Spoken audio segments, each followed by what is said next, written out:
Okay, alrighty. So sorry if it's a little bit noisy there. Our air conditioner has decided to shit itself. You know, exactly what you like to happen at the start of summer. Anyway, look, I think we've definitely got sound. I can definitely see the sound coming through there. Let's move that back so we can see what components we've got there. Oh. Let's just leave it down. This board box is so thin, it doesn't really like to sit up. Just waiting for my moderator to get here. There's shit all over her chair. No, my chair is not a desk. Well, it's been my desk recently, babe. So Christine's here. This is something different. I've been flying solo the last like 3 builds or so that I've done. I have a job. I know. I'm just making dumbass conversation here. Hey Ali, good to have you with us. So we've got a few people watching already. Gets a bit boring when it's on the away scene there, but we're here now. So look, I think this is probably as good a time as any to jump right into it. So look, hello everyone. I'm Tim from Tim's PC. I build custom PCs to suit anyone's needs or budget. Also live stream my builds and repairs for transparency and educational purposes. And if you'd like to get an awesome new PC and you'd like to see it put together live, send me a message today. Alright, so tonight is our very first Ryzen 7 9800X 3D. So the 9800X 3D is the successor of the 7800X 3D. So it's not a great deal different to the 7800X 3D. So if you have a 7800X 3D now, I wouldn't be freaking out and, you know, getting the whole grass is greener fucking fallacy running wild in your mind that, you know, this is going to be a game changer and your 7800X 3D is now obsolete. That's not the case at all. There are incremental improvements compared to the 7800X 3D that is normal when it comes to a new generation of tech. But it's fundamentally based on the same kind of architecture that the 7800X 3D is. So you know, realistically, we're only talking, you know, 5 to 10% better performance than a 7800X 3D. And that doesn't, when I say it's 5 to 10% better performance, I don't mean this will get you 5 to 10% more frames per second in the game that you're playing. I mean that on the benchmark tests on this CPU, we would expect to see 5 to 10% improvements on 7800X 3D. Not that it's going to get that much more out of your graphics card. Not to the level that upgrading from a non-X3D chip to an X3D chip, not like how that can gain you approx 10% more gaming performance out of your graphics card. It's not the same kind of upgrade there. But this is the new standard. I've been watching supply through Australia occur, like sort of, I've been watching it occur in real time of the 7800X 3D running out of stock at retailers and wholesalers, and we're getting the, you know, the sort of placeholder screens where they're like, yep, getting some in approx this time frame and stuff. But if I'm hearing correctly, this is going to pretty much replace the 7800X 3D, kind of how the 4070 Ti Super replaced the 4070 Ti, and you can't really buy a 4070 Ti new in this market. So this is the new standard. We're going to be seeing a lot more of these from here on in, but we can expect to see as good a performance from this chip as we would a 7800X 3D, and probably a little bit more. So anyway, happy days. So that chip there is it's the Ryzen 7 they call it, but that just means in this generation that it's the 8-core 16-thread version of the chip.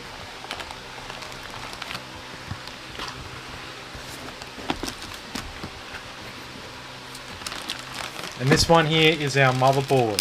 So I'm going to unbox it quickly. We'll go through the rest of the components, then we'll put the picture of the board up in the screen, and I can sort of give you a bit of a closer look.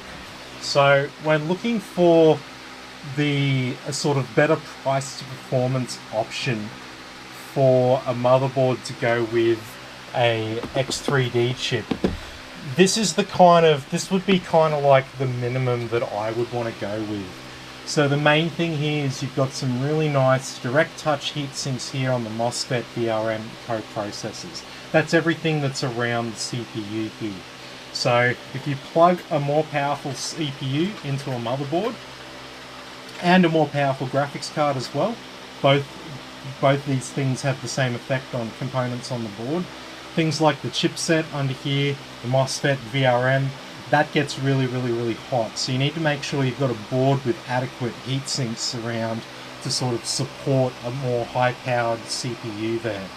So we'll have a look at this board a little bit closer, but I just wanted to sort of go through that quickly because, you know, there's always people who, you know, they hear advice and, you know, they don't necessarily have the right background to interpret it. You know, they could hear someone like me talk about, oh mate, you know, you always sacrifice the motherboard to get as much graphics card as you can in your gaming PC. But that doesn't mean get the absolute cheapest possible motherboard and plug all the most high-powered shit into it to save $100 or something like that. There is sort of like, you know, there's a kind of minimum standard that you'd want for something a bit more high-powered.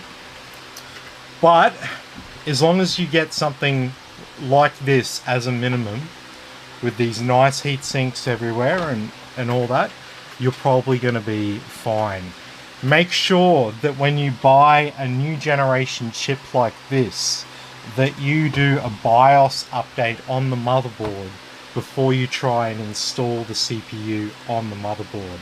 Okay? You could potentially have a really bad time.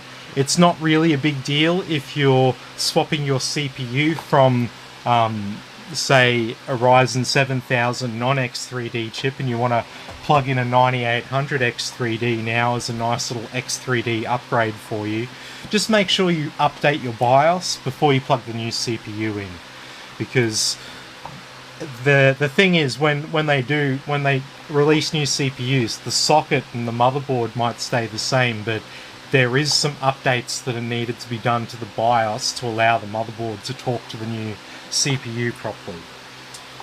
Anyway, enough about the motherboard here. So we got a 32GB kit of RAM here. So this is a 6000 MHz CL40 kit. We have a 2TB NVMe SSD. It's a Crucial P3 Plus Gen 4. We have a PNY RTX 4070 Ti Super graphics. We have a Deepcool LE720 cooler there.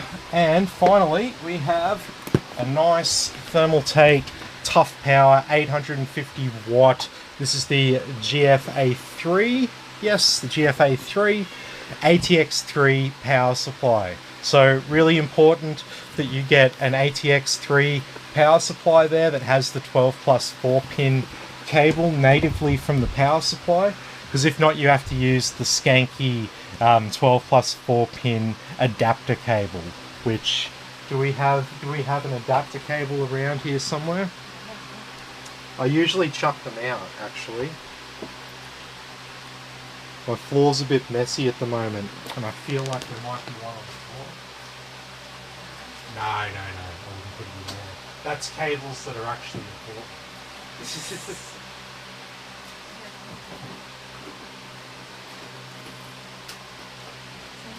Here we go.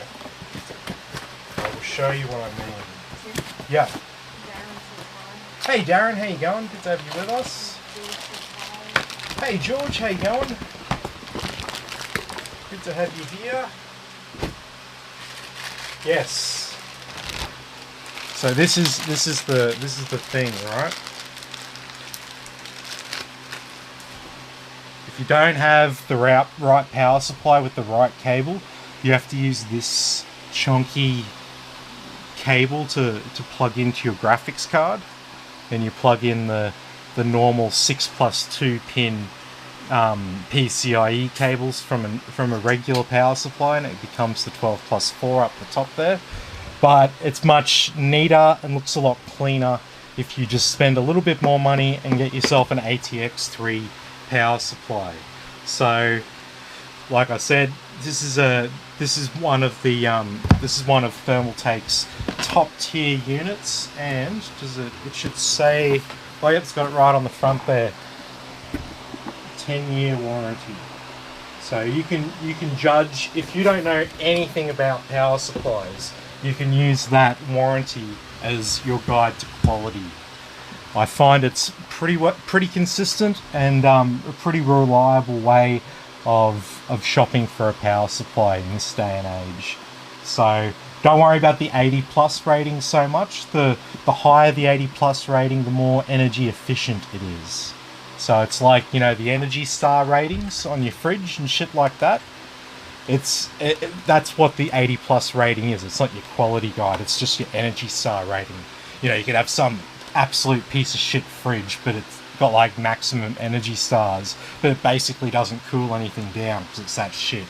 Like, you know, not saying that high efficiency power supplies are the same as cheap energy efficient fridges, but anyway, the point is, it's not your guide to quality. There are plenty of skanky 80+ gold power supplies that I wouldn't want to touch with a 10-foot pole.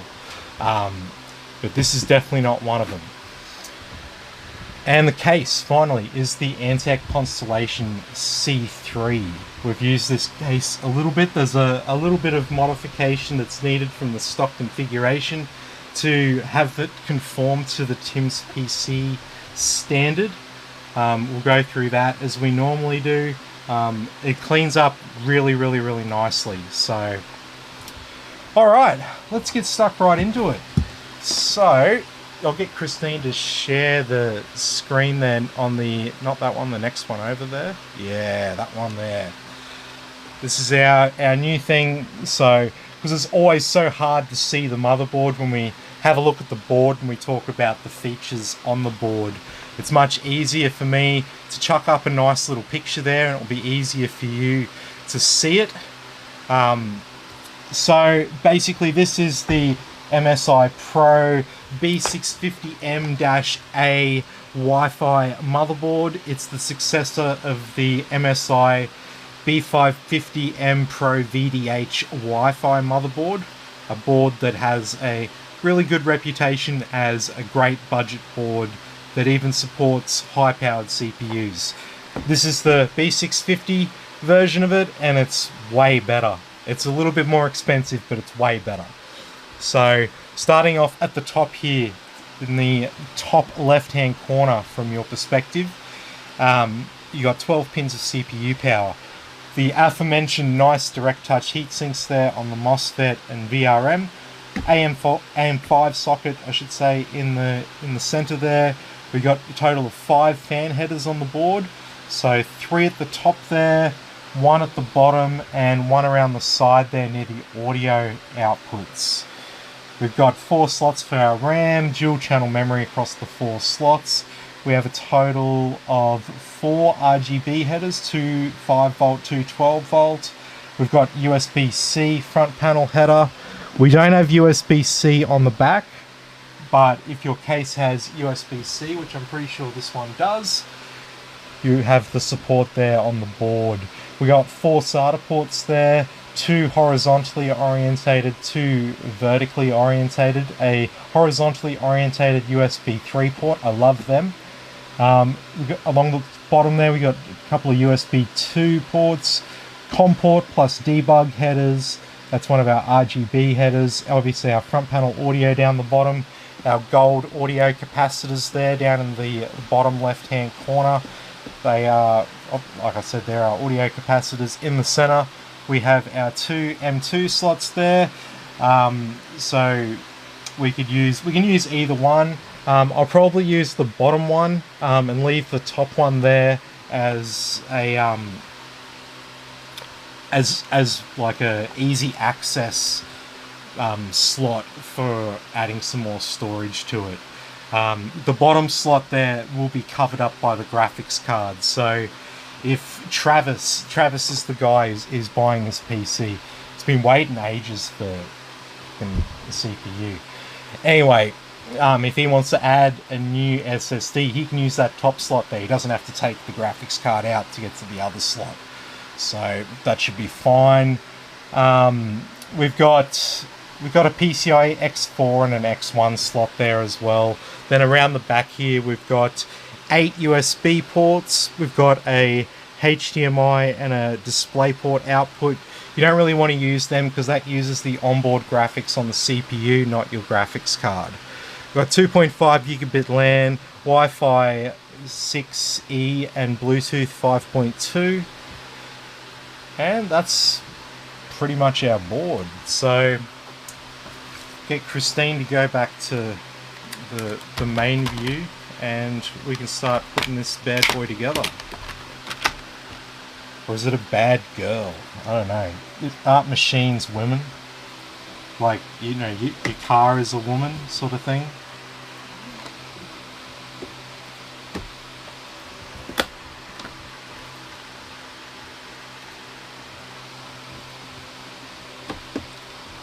Let me know in the comments. Is a computer / machine a woman? Or does it not have a gender?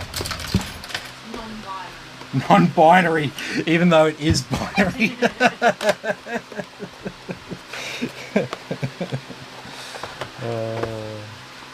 Alrighty. Okay, so a new Ryzen 7 sticker there. So a bit of an upgrade. Actually looks next gen there.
Yep.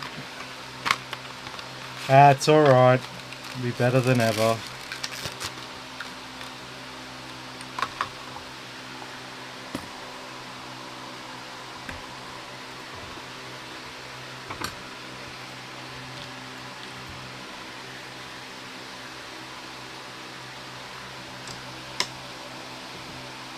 Yes, it's all good. I have a nice Mitsubishi 5 kilowatt waiting to chuck in.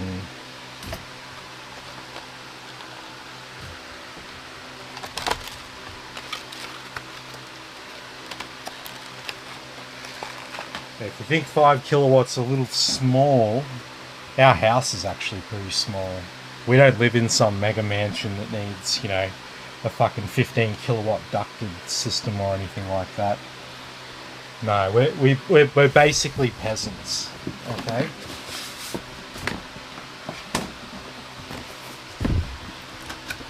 We're closer to peasants than we are billionaires, put it that way. And I guarantee you are. I guarantee you are too. Even if you're a millionaire, you're closer to a peasant than you are a billionaire. Or maybe you're about as close to either. Maybe you're the true middle class.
Yeah.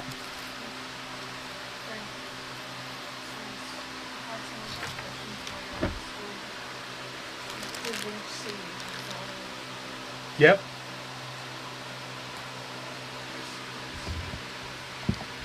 Sorry.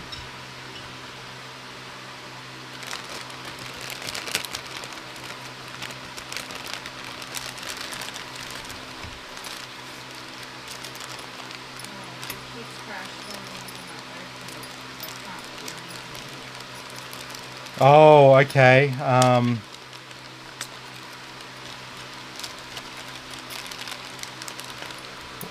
Are you? Did you buy your PC from me?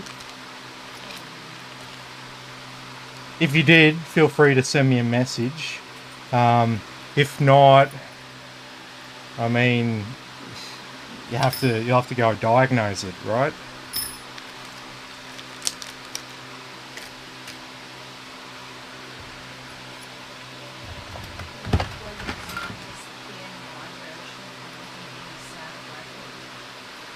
No, it doesn't have an anti-sag bracket. They're not really necessary, man.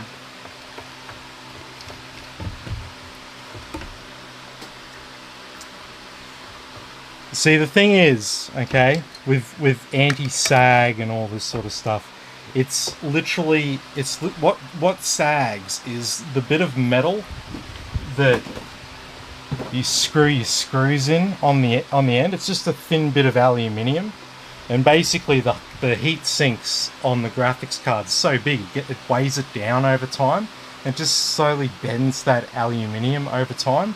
So all you have to do is literally just take your graphics card out and then just bend it back in shape. Maybe overbend it a little bit and it will sit in there and it will stay fine. Alternatively, just put anything in between the end of your graphics card and the bottom of your case. Put a little figurine or something like that in there. It doesn't have to be an actual bracket. Unless you want the bracket there for aesthetics, it's not a required, necessary thing. It's basically the companies here getting paranoid about bad reviews and customers complaining that their graphics card is bent. Like, yeah, you gotta remember that people are kind of stupid, and unfortunately, because people are kind of stupid, and well, maybe stupid's not the right word. I should say people are kind of ignorant and they don't understand, like what I just said then, that it's not actually the circuit board part of the graphics card that's bending. That part is staying pretty solid, okay? That doesn't really want to bend. It's not made out of the kinds of materials that like to bend. However, aluminium, it likes to bend, especially a nice thin little bracket there at the back. So, don't freak out. Yeah.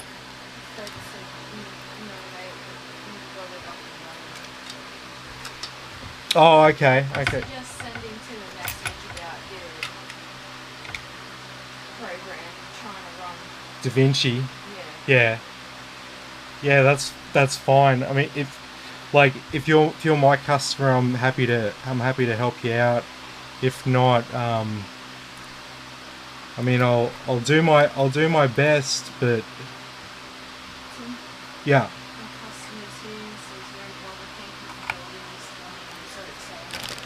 Nah, you're right, man. No problems at all. Sorry it took so long. Freaking getting stuff from interstate.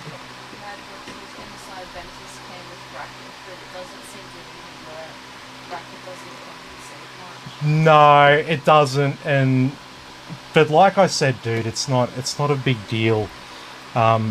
People get really freaked out about it, like it's actually going to do damage to their graphics card. It won't so much do damage to your graphics card. If it was getting to the extreme, it might eventually put some strain on the slot on the motherboard. However, they're pretty solid. Like this one here, it's made of steel. It's it's on there. It's soldered on there. In fact, at the back, it's not like it just clips on like plastic clips or something. The joint is actually soldered onto the back of the board there. That slot isn't going anywhere. Not without actually like cracking the board, probably. So, yep, that's all good, ready to go for AM4. Chuck them on. But yeah, like I said, don't freak out too much about it. Asus actually have these really good anti-sag brackets. It's this little cylinder about this big, about as thick as your finger, and in the middle of it is a little tiny cylinder that can be raised up, and there's a little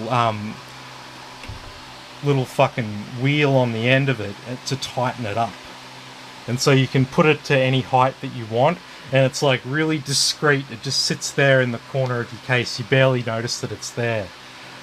and once that's in place, once you've got that to the right height and you've tightened the bolt there, it's not going anywhere. That's a nice and robust little anti-sag bracket, and it barely looks like anything. I've seen people humorously use a toilet roll holder, a toilet roll, I should say, to hold up their graphics card. They're like, yeah, look at my mad PC, like my Lian Li with all the best stuff. It's like, yeah, I got a toilet roll to hold it up. I thought that was hilarious, because at the end of the day, that's really as good as any other anti-sag bracket. Yeah. I'm waiting for people to bring their graphics cards to me, because the card's sagging, and can I fix it? Should I be an honourable motherfucker and tell them what I've just told you now, or should I take those customers' money as like a, you know, an idiot tax or something? I don't know. Let me know in the comments. Which way should I go? Should I go towards the light, or should I go towards the darkness? You let me know.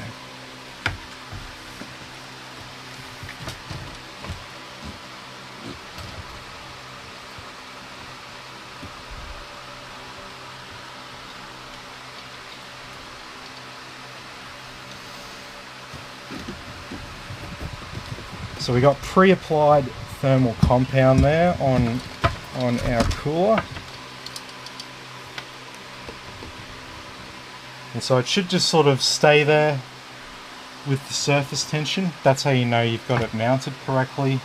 Yeah, what's up? What's your opinion on the NVMe PSU line reliable over years, and also the AIO cooler of the NVMe's cooler over time? So coolers are definitely fine. I can't say much about their power supplies. Just don't have a lot of experience with them. But like I was saying with power supplies, you can kind of judge their quality by the warranty duration from the manufacturer. Because an easy way of being a manufacturer, building a product and making absolutely zero money from that product, and in fact have that product cost your business money, that's what you do by putting a warranty that's, like, you know, longer than what that product's going to actually last realistically. So when you see them put a 10-year warranty on a power supply, or really anything 5 years and above, is really good. 3 years is what I do as a minimum on my PCs. I don't sell people PCs with power supplies with less than a 3-year warranty. But yeah, I would look at that. From what I've seen of Lian Li power supplies recently, the models that I've looked at, they're either 5-year warranty or 10-year warranty, which is fine.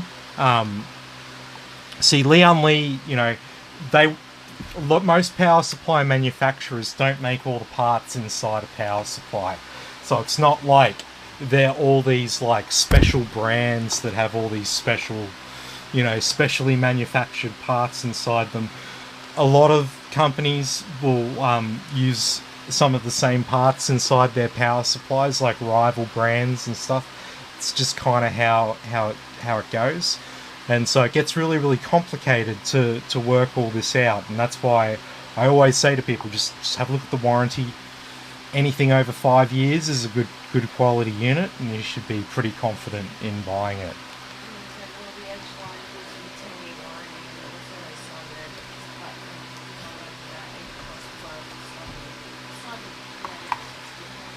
Yeah, I mean, like I said, if it's got a 10-year warranty on it, man, you can basically put that into either your top tier or second from the top tier, depending on the specs of the unit. So it's right up there. It's right up there with the best quality units that you can get. So, like I said, I wouldn't be worried about that at all. Yeah.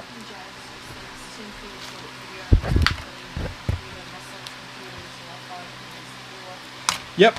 Yeah, no worries, man. It's it's one of those things people usually don't have much of an idea what to do or what not to do with cleaning a PC. I always use a sort of lowish power leaf blower to clean out dust, because you want to push, you want the static pressure to be, you know, relatively low. You don't want an air compressor or something like that. A leaf blower is generally good enough. And you want something that blows and moves a decent amount of air. So the leaf blower actually ticks a lot of boxes there. You can also use a hairdryer. Just chuck the hairdryer on just fan mode and use that to blow your PC out. That works as well. But in general, a leaf blower is fine. You want to do that. You don't want to use a vacuum cleaner. Not only does it do an inferior job because it's trying to suck the dust out, it doesn't blow air up behind the components to push the dust out. So it doesn't do a good job, and you run the risk of knocking something on the board and potentially damaging your motherboard by using a vacuum cleaner. So you're not going to blow any of the chips there that are soldered to the motherboard. You're not going to blow any of them off the motherboard with a leaf blower, right? It's not going to happen. You're not going to bend any of the pins. You're not going to... One of those capacitors, little water tank looking things on the motherboard, they ain't going to go flying because you've put the leaf blower on it, right? I'm not the only one who does this. Plenty of places do exactly the same thing. It's just a cost-effective way of blowing dust out of PCs, and it's an easy thing to recommend to people just to do at home, because, you know, why go to a brick and mortar PC shop and get ripped off on them cleaning your PC? Or buy the compressed air cans, which it's not even air, I don't think. They use argon or something like... No, they don't use argon. They use... I don't know. Remember looking into it once, and I've always thought that was a rip-off, because I've always used other means of cleaning a PC. Hairdryer, leaf blower, that kind of thing. I always thought the cans of air were a rip-off, but... from what I understand, it's not like it's just compressed air in a can. It is some sort of solvent. So anyway, so there's our radiator prepped and ready to go, our cooler. So we can plug our pump directly into the CPU header there.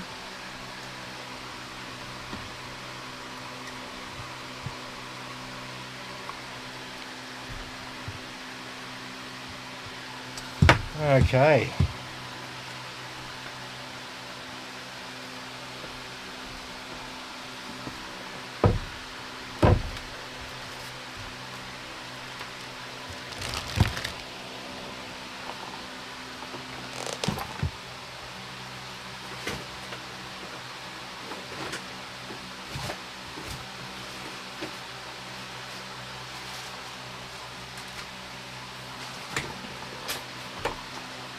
Okay.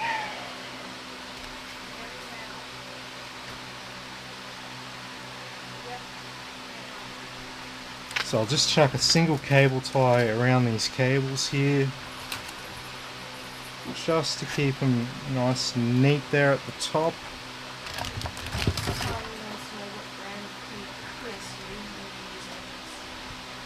Yeah, yep, just a second.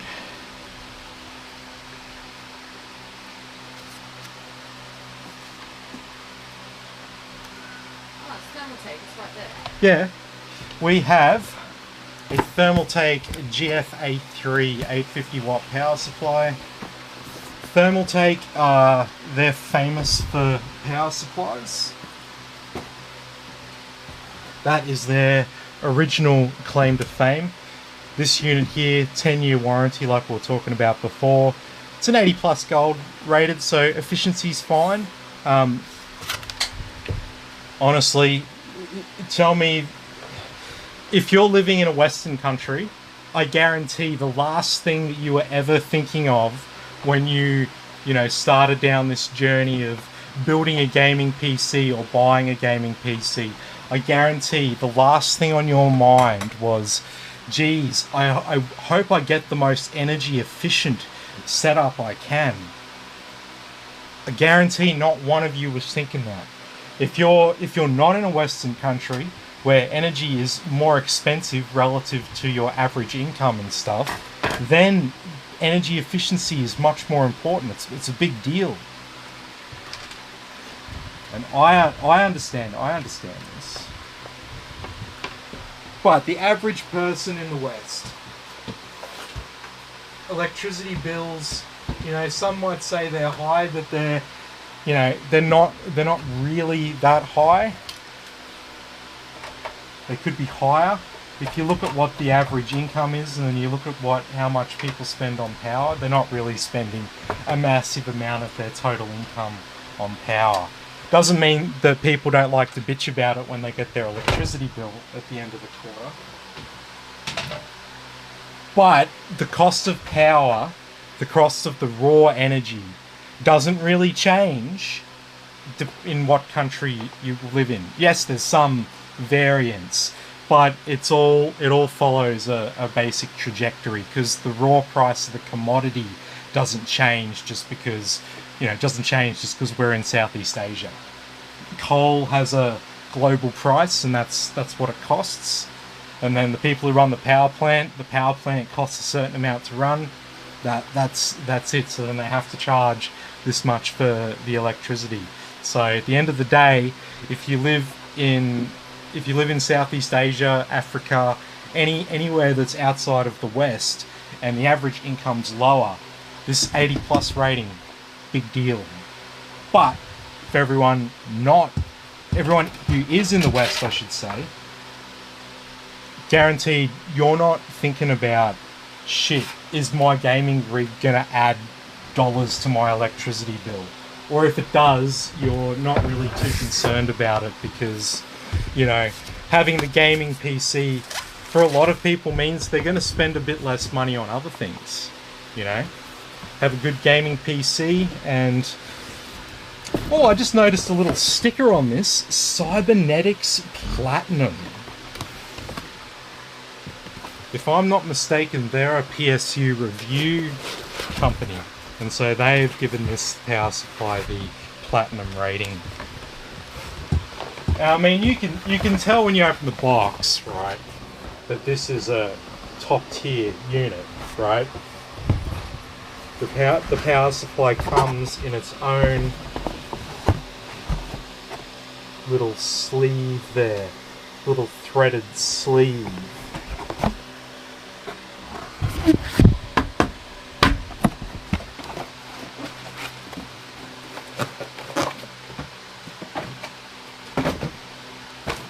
A nice little bag there for our power supply cables.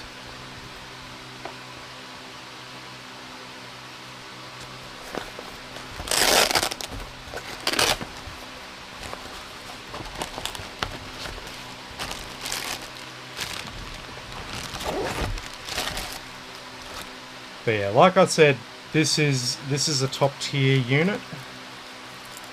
So if you're looking at getting a power supply and you're trying to work out what's a good one to get without spending shitloads of money on a platinum efficiency model, by the time, just pro tip there, by the time you get to a platinum or a titanium efficiency power supply, they are all 10-year warranty top tier units. You can't make a power supply with that high of an efficiency rating and it be an absolute piece of shit inside. Just doesn't work like that. To hit those higher numbers, you got to have really good quality shit. Yeah.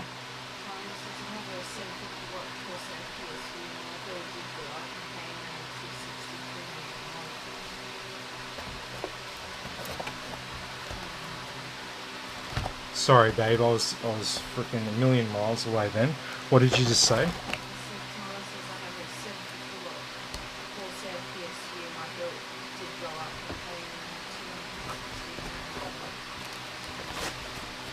Yep. Yeah. Well, I mean, the thing is, right? When it comes to efficiency, it's a bigger deal the more high-powered your rig is. So, you know, like I said, right now in the Western countries, there's not really too many people who are considering that. Especially not when you've got, like, you know, when you've got stuff like what we're building here tonight. You know, high-end consumer PC parts. Because if you go and do a little bit of research and have a look and see what the guys in Southeast Asia are building, like guys who are doing similar to what I'm doing, building custom PCs for people, go and have a look and see what they're building for their customers. It's almost all like 4060 Ti, RX 6600, with, you know, cheap CPUs, cheap motherboards, and, like, you know, it's all about performance per watt, right? That's a big deal for them. But, you know, like I said, in Australia, it's not a sell point. Like when I do customer consultations, I don't mention things like efficiency or anything like that until I get to the power supply, where I might describe the 80+ rating as the efficiency rating, just because I don't want people to get too worked up about the 80+ rating, because it's one of the big things that people don't understand when they buy a PC, or more specifically when they buy a power supply. They don't understand that. They think it's like, you know, it's the quality guide, and yeah. Unfortunately, it's much more complicated than that. Yeah.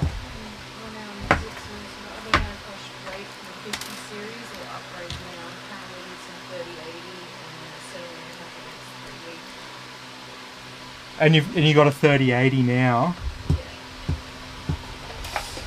Well, I guess the only question is,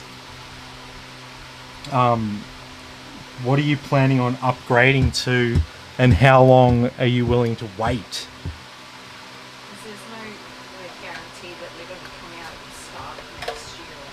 I think 5090 will be here Q1 next year. I think that's pretty much confirmed. However, they're going to release 5090 first, and the rest will follow a month or two afterwards.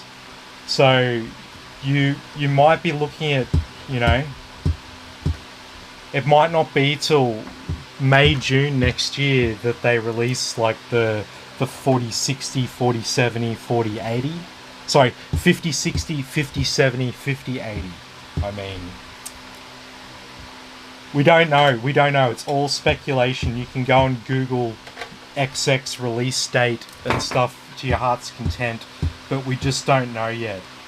There's always a whole heap of speculation and conjecture about these things online. I find it all exhausting, to be honest. I don't like to get too involved in rumors and speculation. There's a channel on YouTube called Moore's Law is Dead. I listen to some periodic updates from him. He has some friends in high places, so to speak, and he can generally get a bit of an idea of what's going on beforehand, but he's not 100% right or anything like that. He makes mistakes too. It's just he's probably a little bit more informed about these things than the average person, because he has friends at like NVIDIA and AMD and shit like that. So, alright. So we've got our power supply installed there. Now we can turn our attention here to the case. Alright, so you might be asking me, so what's the problem with this case? So this case has one problem, but it's really, really easy to fix, and once we fix it, it's excellent. So see these cables here, they're just like sticking out the side there from the fans. I don't like loose thin cables sort of sticking out like that going to the front. So what we're actually going to do is we're going to, one by one, we're going to do some slight modifications to our fans. And you can do this yourself. If you buy this case and you want to make it extra sharp looking, like what we do here at Tim's PC, then you can definitely just follow along and do the same thing at home, you know. Yeah.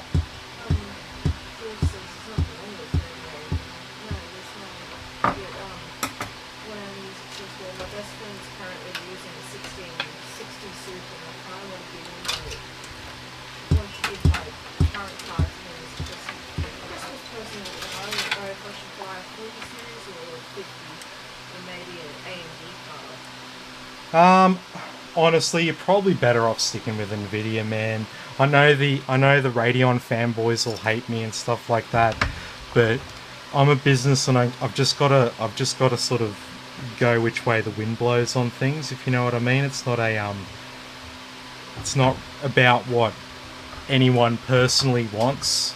It's just what is easiest to recommend to someone.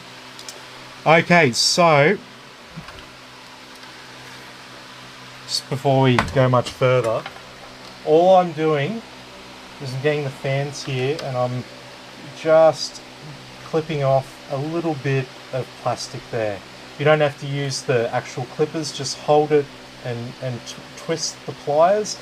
It's really thin plastic, it'll just snap off, and that will allow you to get these cables, which were normally running out the side of the fan like this. Now they're going to go straight out the back. And so now, when they're in our case, because they're going straight out the back, we won't see any cables from that fan. And we're going to do that with all three of them. So, doesn't make any difference to its function. It's just purely for aesthetics.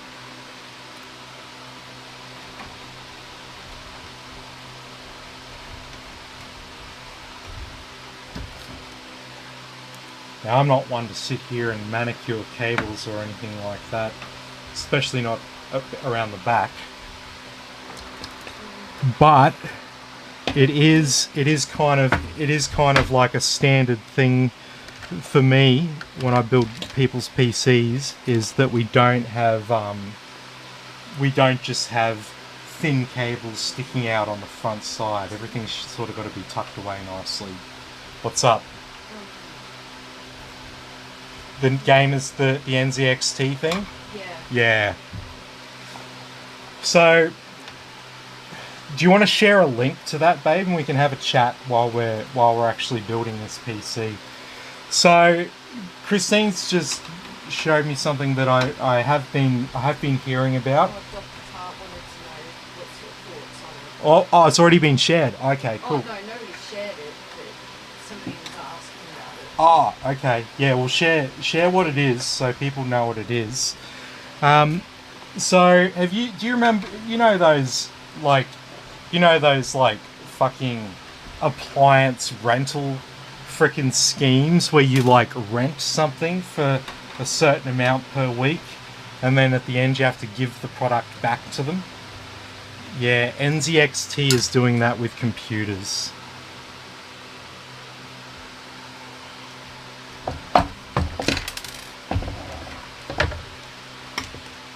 Just let that sink in for a second. NZXT is doing some of the most anti-consumer shit ever.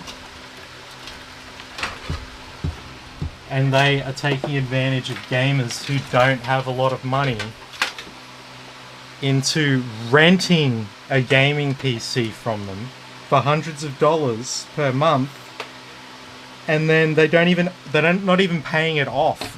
NZXT owns it at the end. They have to give it back to NZXT. It's the oldest freaking scam in the books. But they're also changing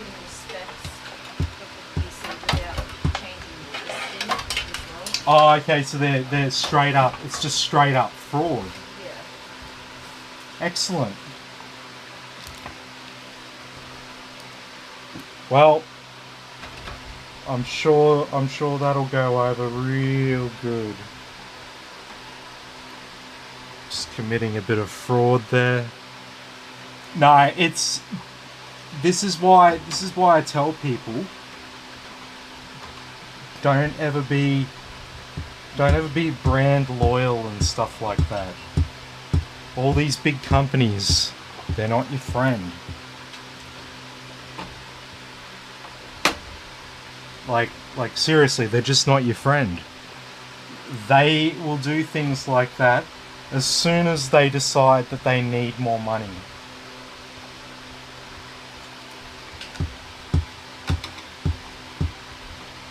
Because publicly traded corporations are freaking number one loyal to their investors. So they make money regardless. They have to post profits. They have to post good returns for their investors. If not, the investor money dries up. And all these corporations that are publicly traded, they're all vulnerable to this sort of shit. So obviously NZXT needing to get some more cash flow going on, and so they've decided now to go full frickin', I don't know what the word is, full like toxic capitalist, and decided to we're gonna let people rent PCs from us. Didn't they outlaw this in Australia? What? The rent scheme things that Harvey Norman and shit used to offer? Yeah. Because this is what it is. It's the same shit. Can you have a look in the article, babe? What market is this from? Is this North America, or is this...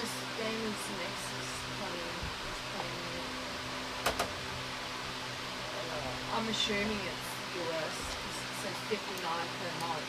That could be in Australian dollars. No, that doesn't include mouse, keyboard, or monitor.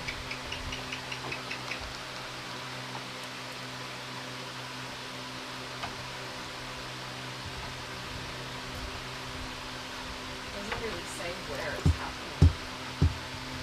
I'm assuming it's America. Yeah. Yeah, if the price listing's in dollars, it's probably America. $60 a month isn't too bad though, but...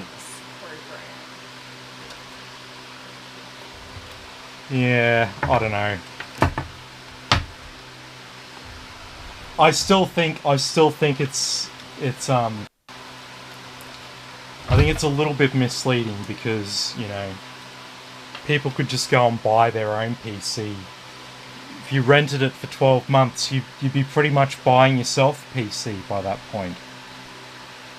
You know, $60 a month times 12, that's 720 American dollars. That's a gaming PC. 720 US. Probably even a 4060 Ti.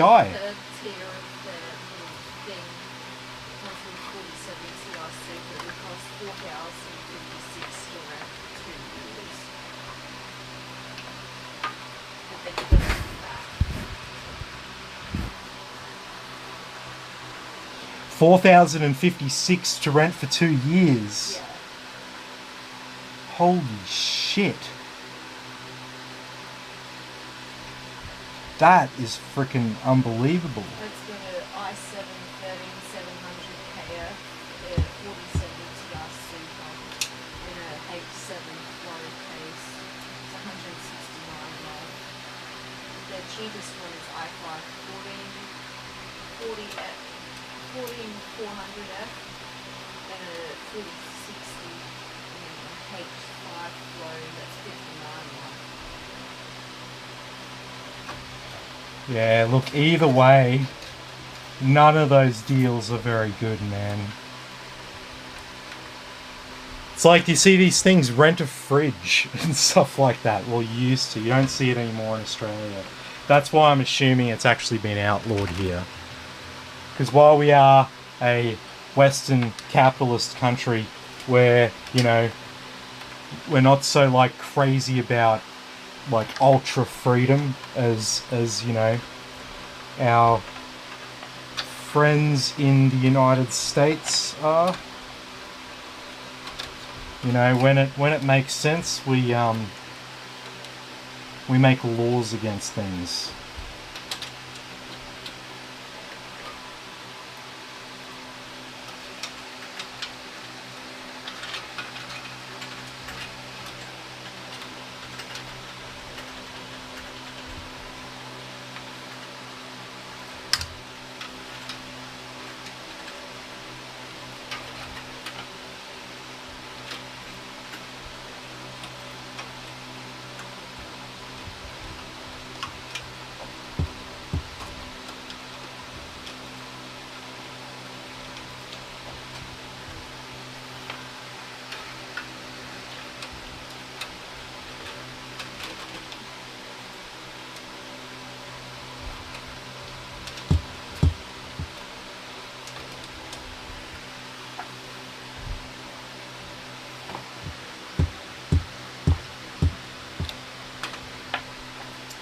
Alright, nearly finished back here.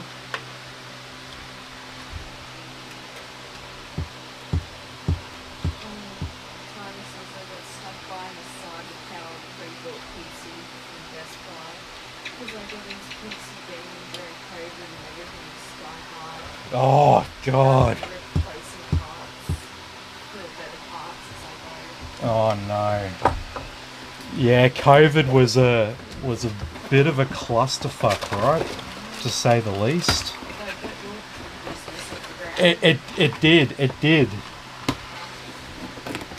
So before I did Tim's PC full time, I was a rep for Asahi Beverages in Australia. In Australia, if you're watching from overseas, Asahi is the owns the distribution rights for Pepsi in Australia. So they make all the Pepsi Max and shit like that. They have Lipton iced tea and Schweppes and Gatorade and all that shit, plus all the alcohol stuff. Asahi bought Carlton United Beverages, so they're like basically the biggest alcohol business in Australia now. But I actually left right when they were like finalising the deal on Carlton United, so I left before all of the big changes happened. And people were made redundant and people were made to quit basically by being offered things that they're never going to agree to and shit.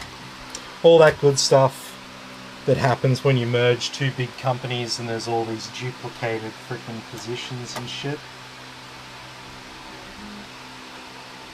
Yeah. Oh yeah, this is for sale. Pretty much everything you see 99% of the PCs you see here will be a customer's build or repair. Now, I've been pretty slack recently with the repairs. Nobody's been bringing stuff to you. Oh, they have, but I've just been doing them all offline.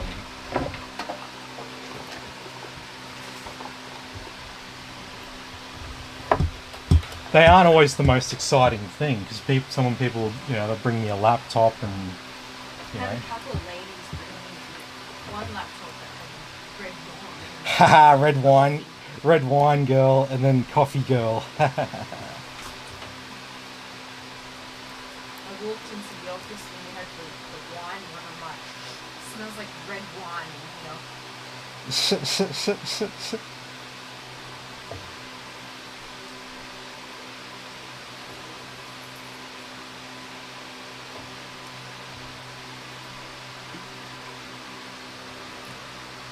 Okay, so what we'll do is we'll turn this power supply cable, which was a 2 times 8 pin connector.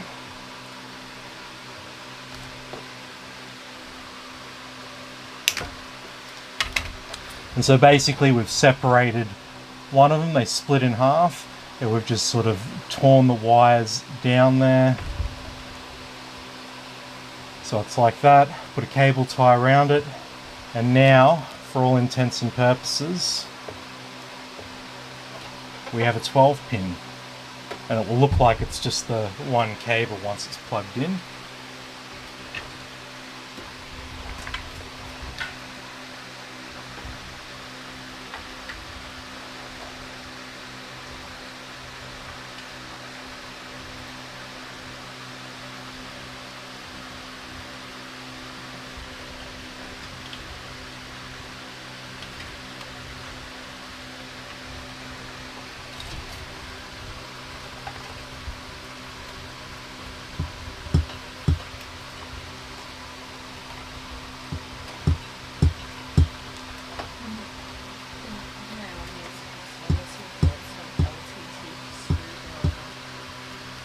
LTT screwdriver. LTTs, as in like Linus Tech Tips. Yeah, I think so. I couldn't tell you, man. I don't have an LTT screwdriver.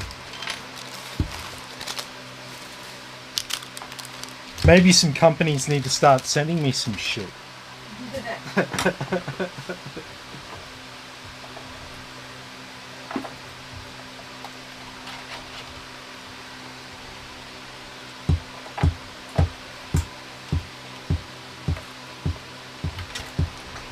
Okay, so we're coming along here. Stash that SATA cable away.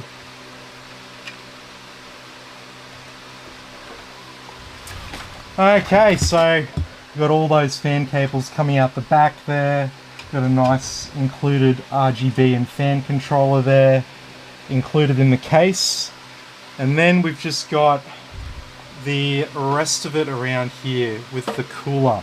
So what we'll probably do, we'll hook the case fans up to one RGB header, and we'll hook the block and the fans on the cooler up to another one, so they're going to be independently addressable. So that sounds pretty cool, right?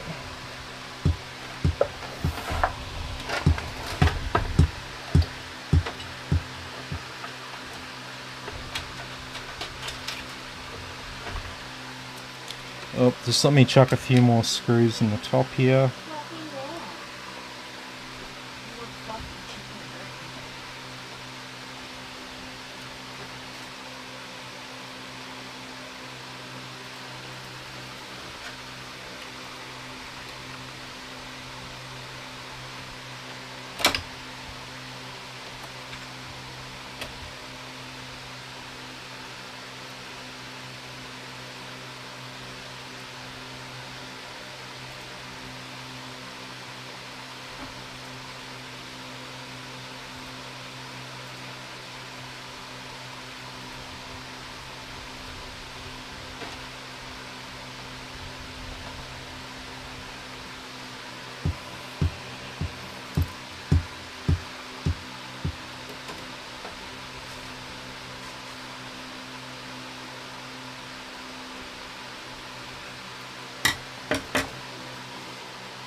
No, it's mainly just for aesthetics, man. You can get high performance air coolers if you want.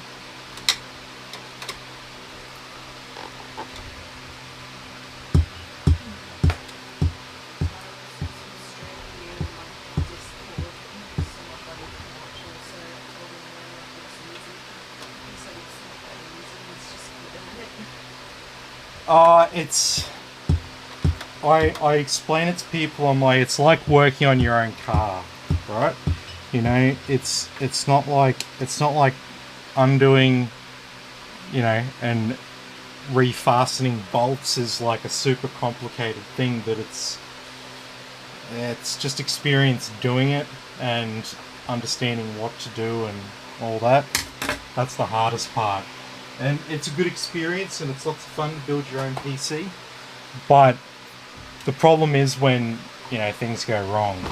Because if you're a casual builder, you'll have no way of working out exactly what went wrong. Because if your PC doesn't turn on, you don't have a spare kit of RAM to chuck in there. You don't have another CPU lying around. You don't have another graphics card you can plug into it. So it gets a little bit hard. And then you go and take it back to a retail shop, and then they know that you're just a casual builder, and you know, if they can get away with it, they'll try and pin this on you, right? You've probably all heard the horror stories.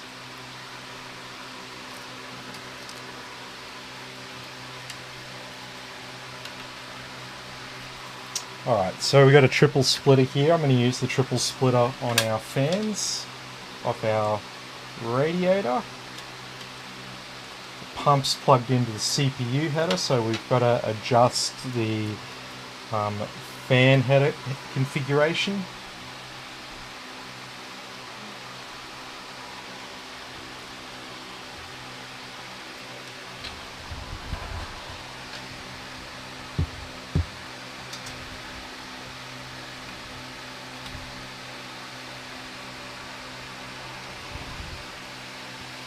Alright, so pump will be our radiator.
Okay, so we're nearly done with all of our fans. We're just daisy chaining up the rest of them now.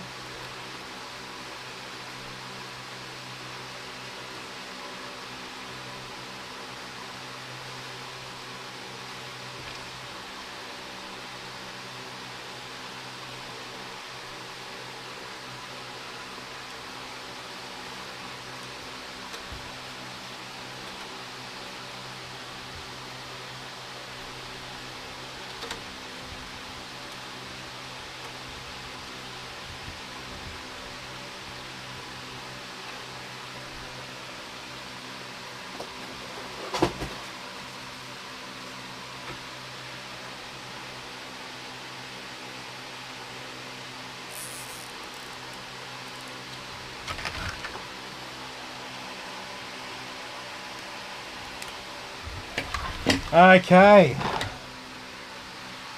Oh, a break in the chain. But no. So this bundle here is our fans and RGB for our cooler and our block. Our fans and RGB on the side there, coming around here and plugged into the controller there. And so they've all been hooked up. And so I just like to just tie things that are related to each other together.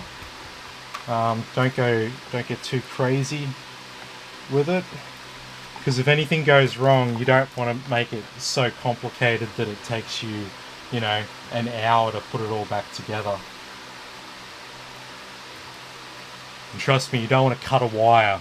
You don't want to cut one. You'll have a bad time.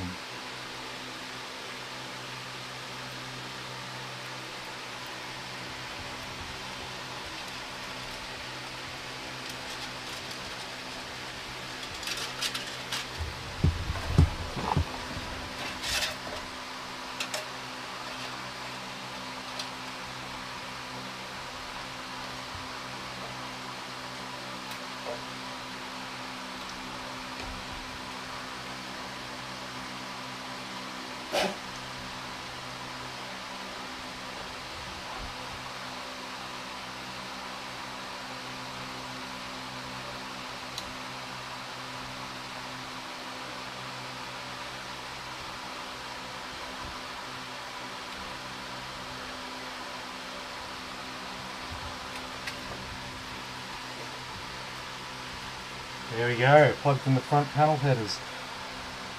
Apparently I've been told that's the hardest part about building a PC.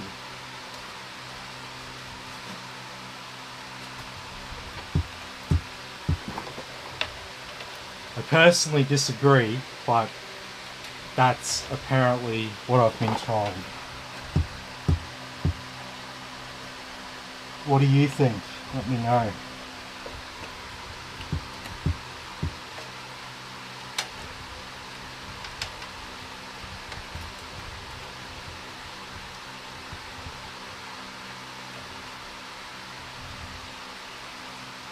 Alrighty.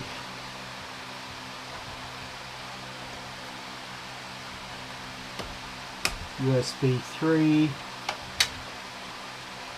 and USB-C. Now look at that. It's really starting to look like a gaming PC now. Our 24-pin ATX power for the motherboard. That's the next thing I'm waiting for them to change. The old 24-pin ATX. So, just a little bit of a fun fact there on this. You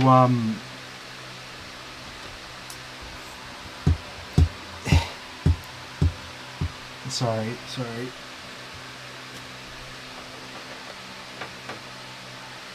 With the 24-pin ATX power on the motherboard.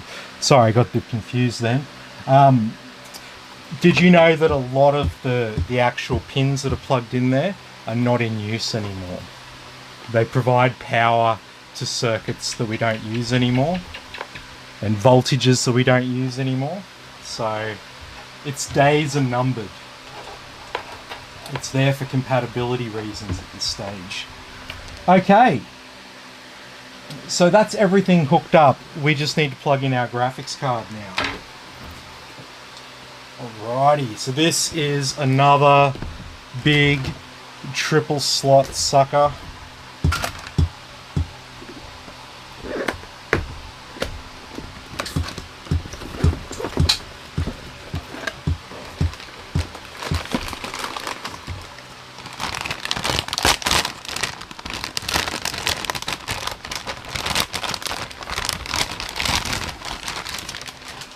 Gadoosh.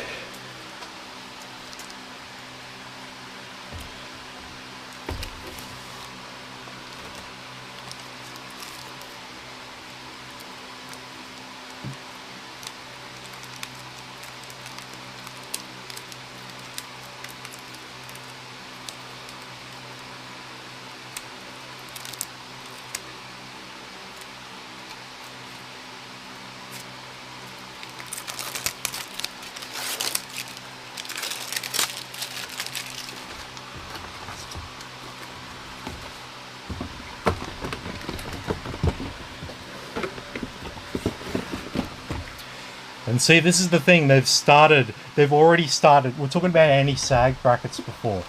They've already started making improvements, right? Triple slot, more screws, more support at the back end. Like, they're already thinking about it. So don't get too worked up. I think the anti-sag brackets are pretty annoying because it just creates a whole extra thing that you've got to put in whenever you have a problem with a graphics card and have to pull one out. While I don't mind doing them, if I find them awkward to put in, I've got to, you know, hold them in special ways and get the PC on a certain angle. I know if I've got to do stuff like that it's going to be an absolute nightmare for the casual builder. So yeah, but I'm sure many of them probably get anxiety for not using the anti-sag bracket, for fuck's sake. And I get it, I do get it.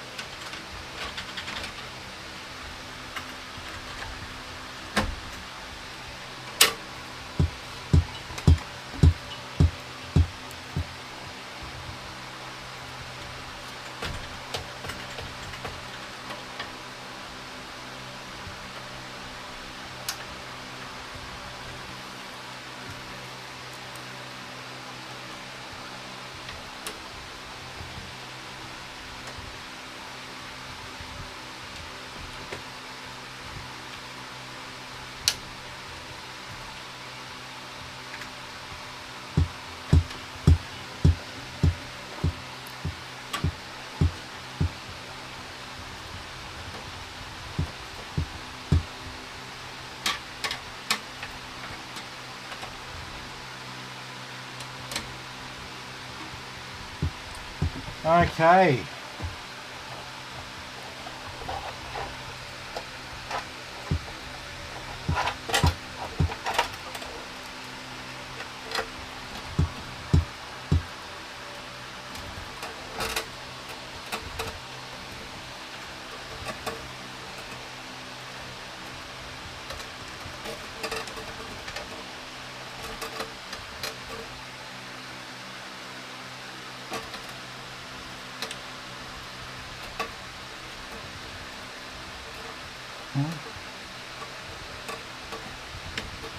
There we go.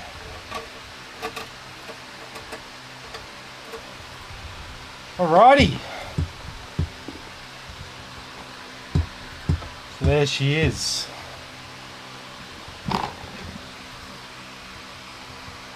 So nice and tidy there. No cables at the bottom there. Just the one cable coming from the bottom, the rest are all routed behind the board there discreetly. Everything up the top there is nice and neat, no skanky small cables from those fans anymore. Now it looks like something that I'd be happy to send off to the customer.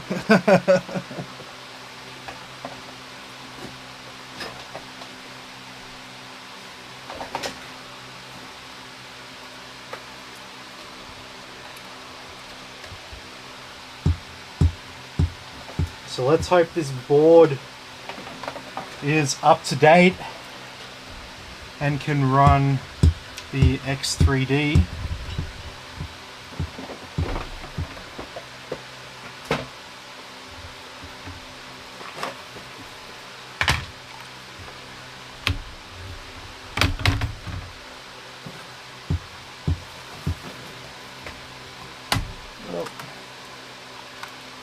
There's my mouse.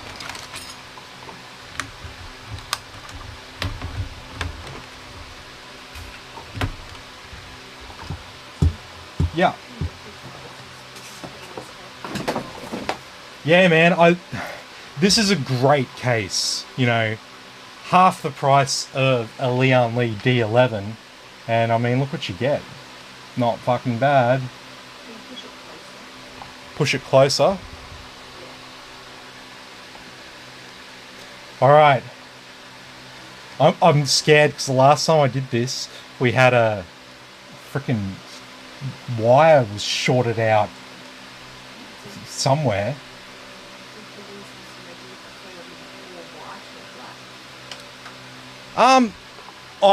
I honestly think that they're both pretty good. I like, some people prefer white, some people prefer black.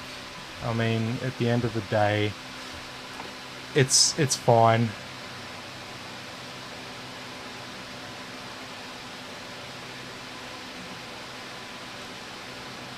I like them both. I think you can make a white and a black PC look freaking awesome. Oh.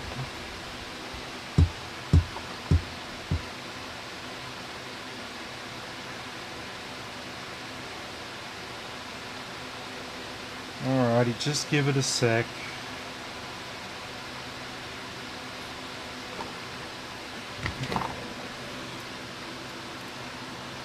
there space to put more fans on top of the PSU tray? No. Not in this model. It's fine. They're redundant, those fans, anyway.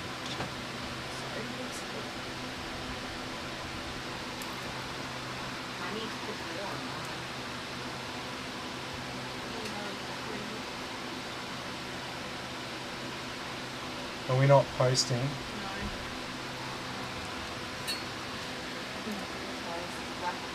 Black hides dust, Yeah. unless you've got a fucking meow like what we do, it doesn't hide the dust. You notice the dust. What are we sitting on here?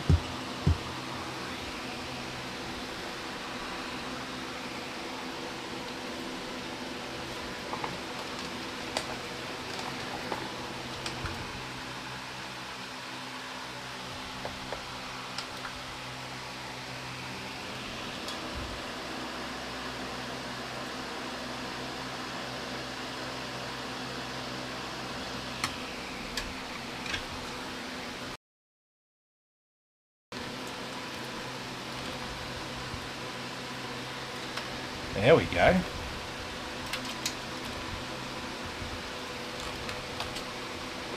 Alright, so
come on.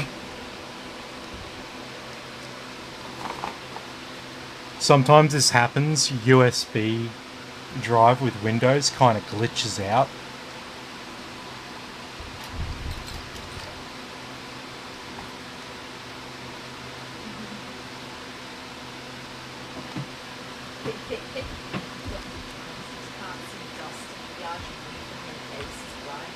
Exactly, exactly right.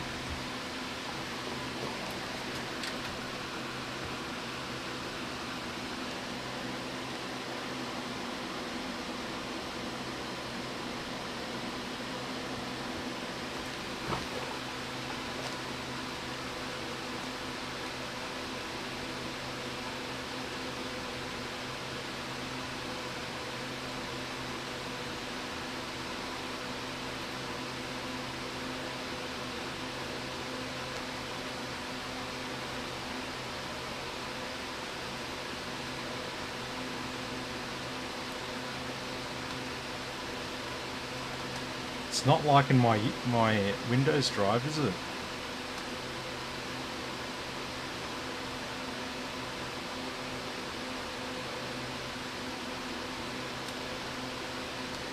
Just give it a second. Sometimes this can happen. I probably need to make some new Windows USB drives. They do get used fairly often.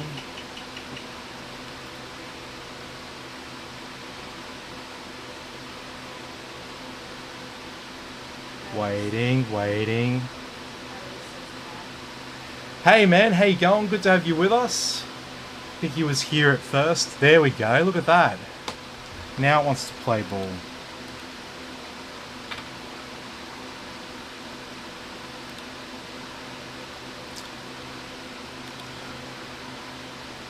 So I always install Windows 10, at least for now, just because some people prefer it. And if not, Windows 11 is a free upgrade from Windows 10. It's just go into Windows Update and it will be like, hey, do you want to upgrade to Windows 11? You click yes, download and install, and then you just do your thing, and then next time you turn your computer on, you got Windows 11.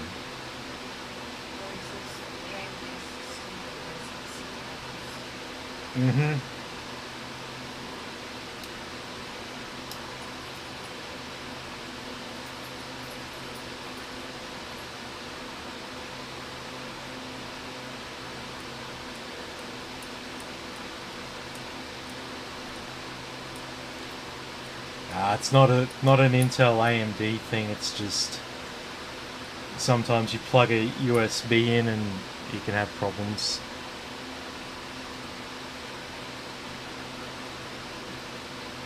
My drives here, they're about 3-ish years old, which is probably, you know, up at the end of their life considering how much they get used.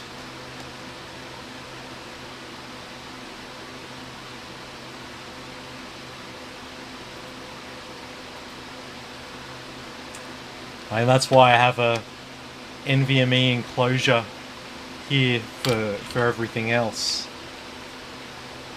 It's a more reliable sort of storage, but not when it comes to installing Windows and shit like that. It's easier to have a USB drive for that.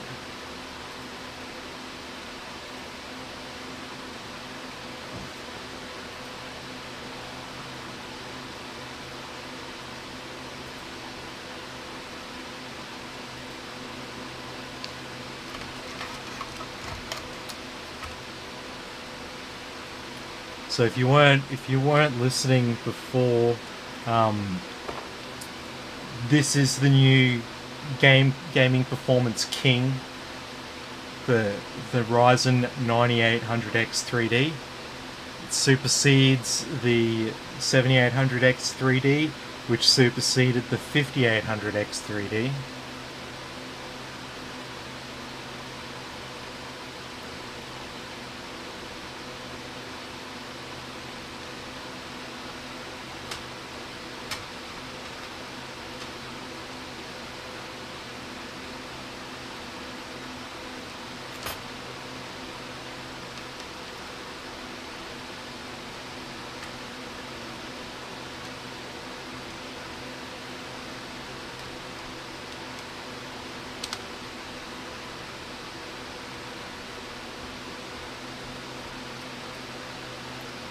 Even installing slow on Windows,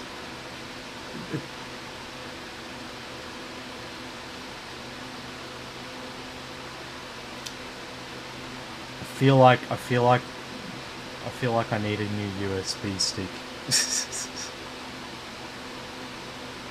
I'm expecting to see a blue screen of death next. When I looked up, I thought that person had a Nazi tattoo. What? That tattoo there. Oh, Jesus. I just looked up quickly. It doesn't even look like Nazi tattoo. Yeah, but if you just look at it quickly.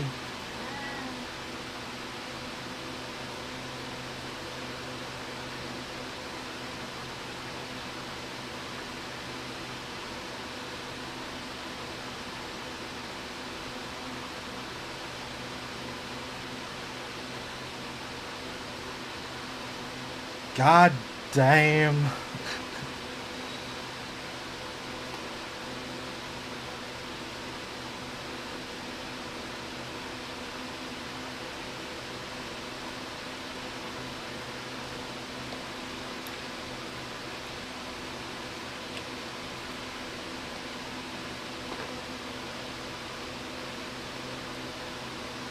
This just added that case to my Amazon cart. Very nice. Yeah, it is a good case. case. It really is.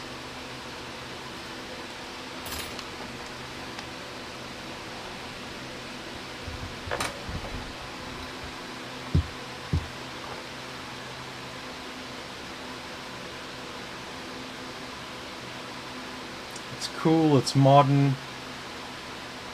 Great airflow dynamics and all that. So the 3 fans on the wall there, they're actually the inlet fans. They're reverse blade orientation fans, aka reverse fans.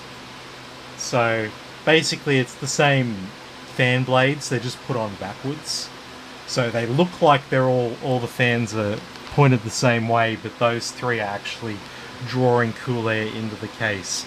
The one on the back and the 3 on the radiator are exhaust. So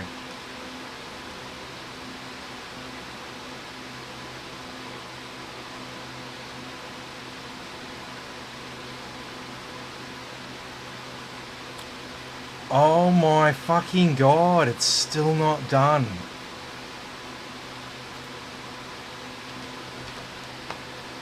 See, look, the mouse is moving, it's not stalled. What is going on with my USB drive? Yeah, it really is.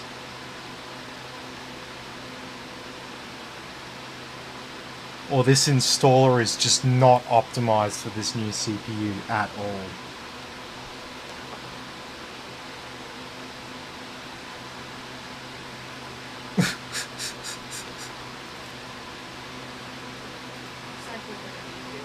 Might have to go get a beer or something like that.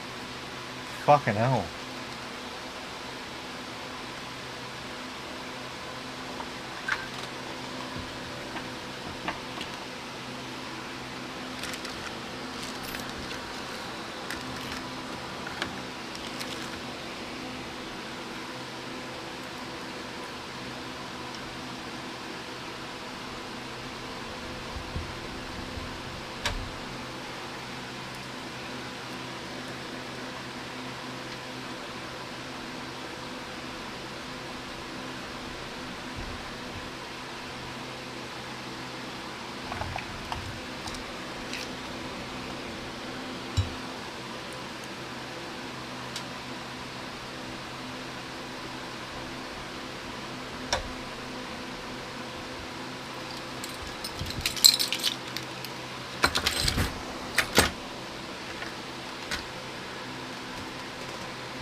Alright, so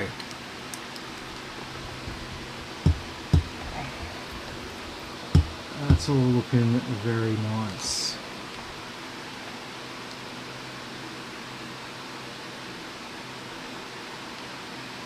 Oh, I need to go and configure those fans quickly before I forget.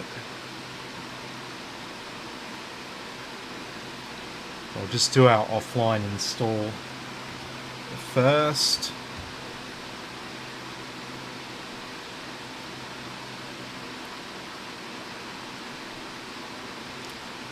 So I always recommend, just to save time and save bandwidth and all that, download your drivers first when you install a new motherboard. And before you connect to the internet or do anything else, you go ahead and install all those drivers. It'll stop Windows Update needlessly updating your stuff.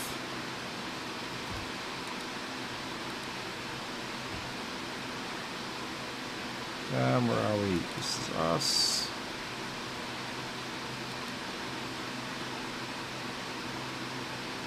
Hang on, no, it's this one.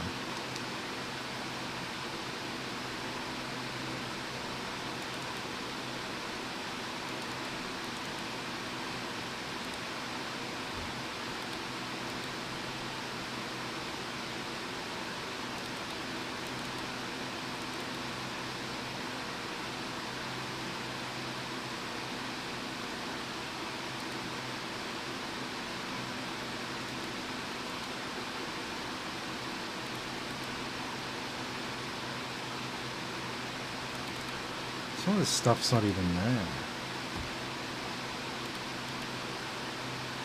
Is there a problem?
Put down some custom desktop items so when I install basic software I don't make a mess of the desktop.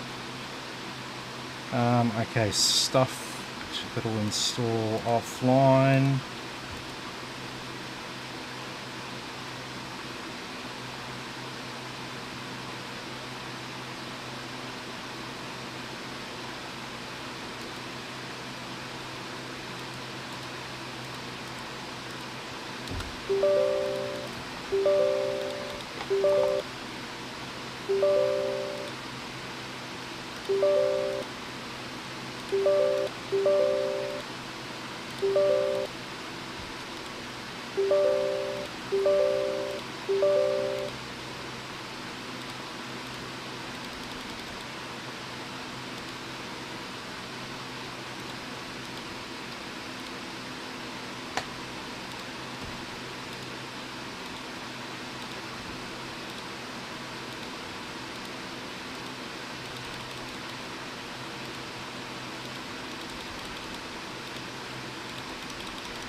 Alright.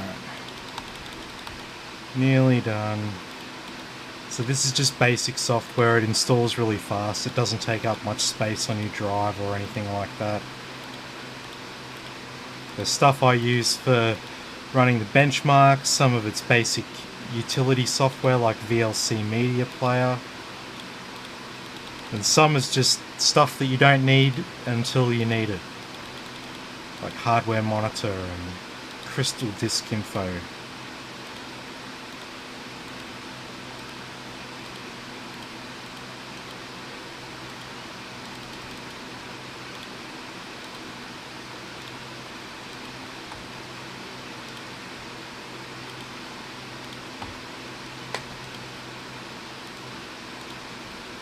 Okay, that looks like we're all good to go. So I'll restart. I'll quickly configure these fans, and we can go and plug ourselves in a LAN cable.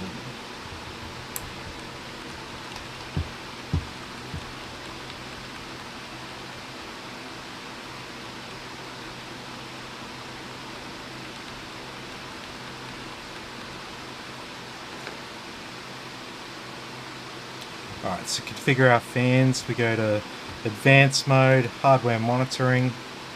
Okay, so starting with our CPU. So on our CPU fan header, we actually plugged in a pump. And so we don't want smart fan mode, it's a DC pump. We're going to move it over to DC, we're going to turn smart fan mode off, and it's just going to do its thing there. Pretty sure it was working on auto there, it had detected what we were running.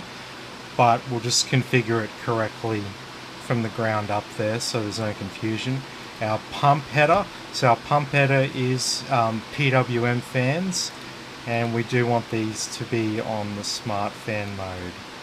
So I'm gonna program these for silence there, and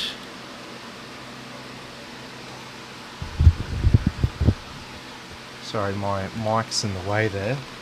And the other fans there are our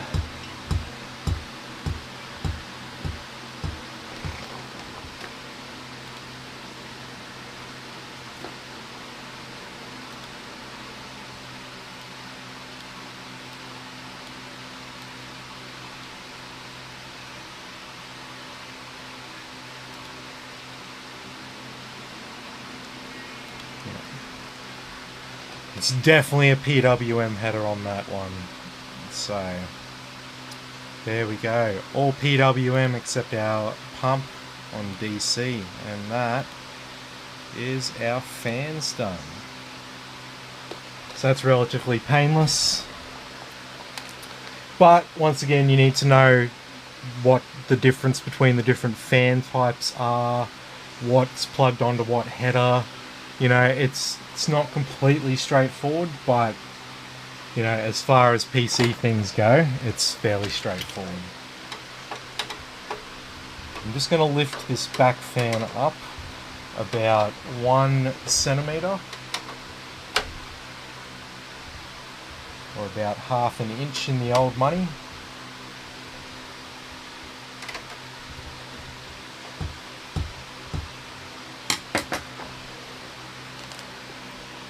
Yeah, that looks a bit better.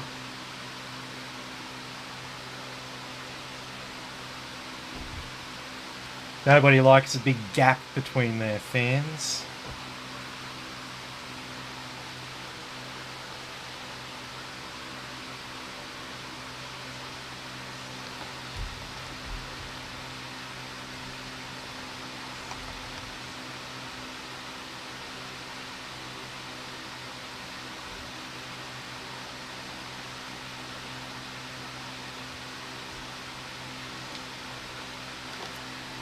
Oh.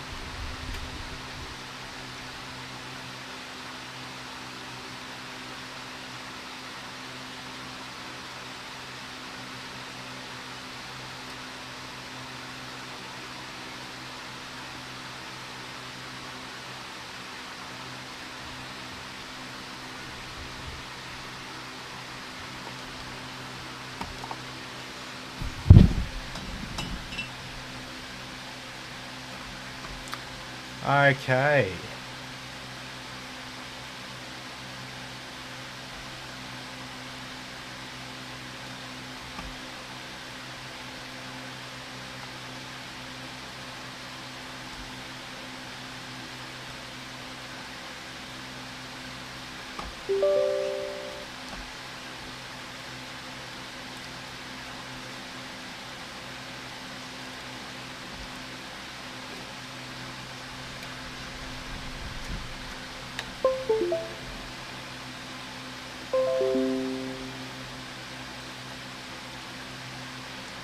Alrighty.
Yeah, I think that's about all we need.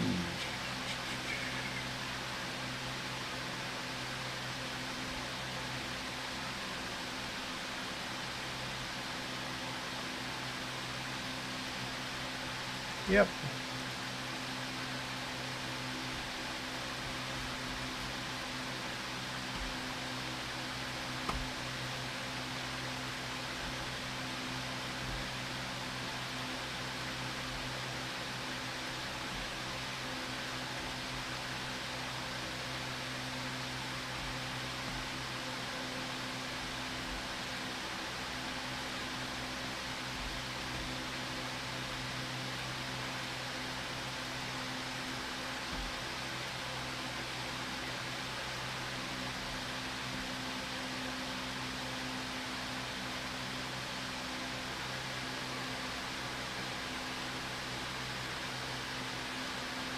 Do this on all our PCs just so you can make a quick comparison between them. Obviously, if you want more detailed information about how any particular spec will run in the game that you want, I suggest doing independent reads, just the stuff we want to see in our on-screen display.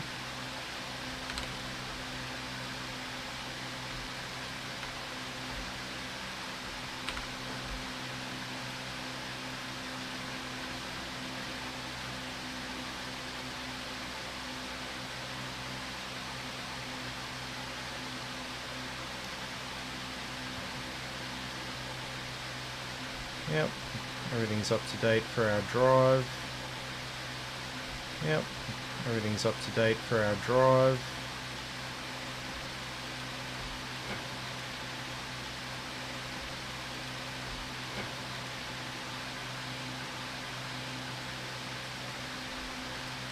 Alright, so while this is all doing its thing, let's see if we can get away with running Heaven. What do you reckon? So 500 frames per second there in the opening scene.